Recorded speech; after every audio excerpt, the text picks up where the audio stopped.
For those of you who don't know me, my name is Johnny, and I'm his grandson, and I couldn't be more honored to be here today up here to share a glimpse of who Papa was. Len lived 86 full and wonderful years. He was a devoted husband, father, grandfather, great-grandfather, loyal friend, and a respected airline technician who took great pride in his work at Transport Canada. He was quite possibly the most active 85-year-old out there.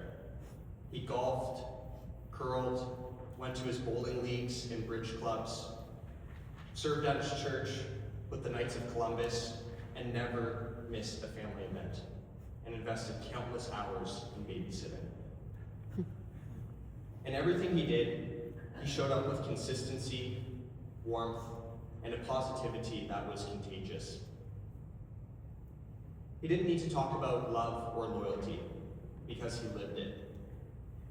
In the way he showed up for people, in the time he gave, and in the genuine care he showed for others. That's what made him extraordinary. Papa gave in every way a person could give, and he gave himself freely. When we were younger, he was forever driving us to and from our activities. At every hockey, soccer, gymnastics, basketball, and volleyball tournament, he'd sit in the front row, cheering us loudly, and actually remember the place afterwards.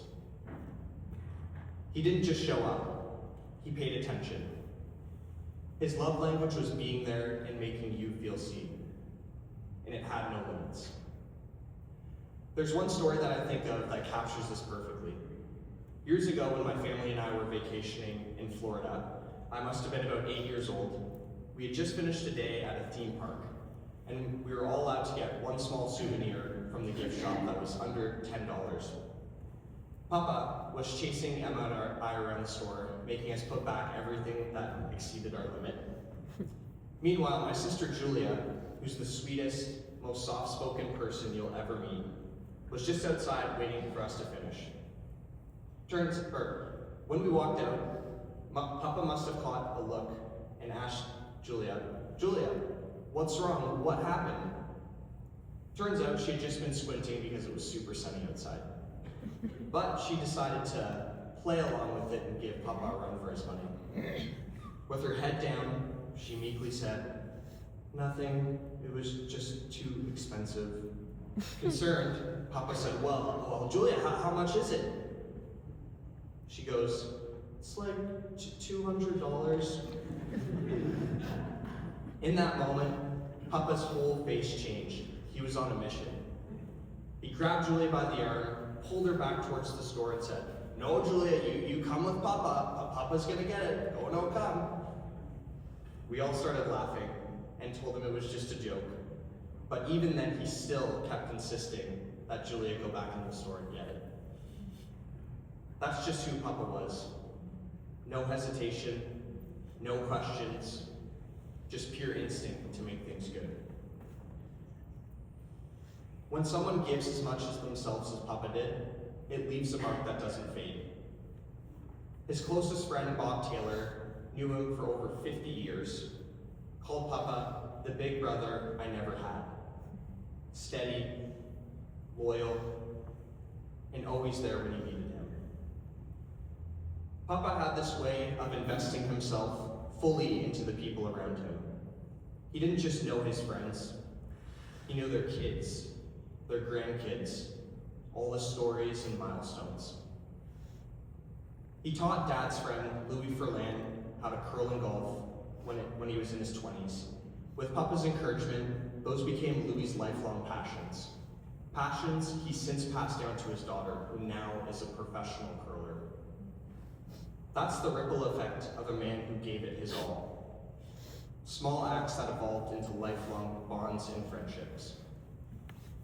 He poured that same energy into his family. When he'd visit Lori and Barry, he'd come home talking about everyone. Mackenzie, Cameron, the whole family, absolutely glowing with pride. We'd all hear about Grant's famous stew and how grateful Papa was that everything Grant did.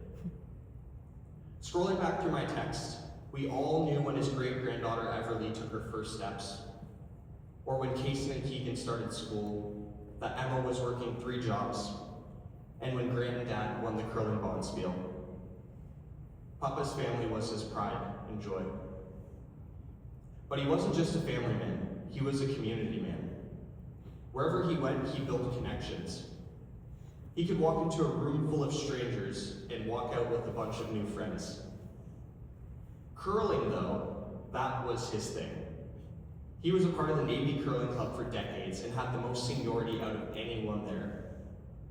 He played in the men's competitive league, and boy, did he take it seriously. If you were on his team, you showed up, no excuses. And if you didn't, well, you would definitely be hearing from him after the game. I'm speaking from experience. He was a fierce competitor, but the real magic happened after the game when he would pull up a chair, pour a drink, and start laughing with everyone. That was his way of creating community, through laughter, through camaraderie, through making everyone feel like they belonged. That same energy carried over into everything else. Golf at Highlands, bowling at the RA Center, bridge night with friends. He wasn't just participating, he was actively investing in people.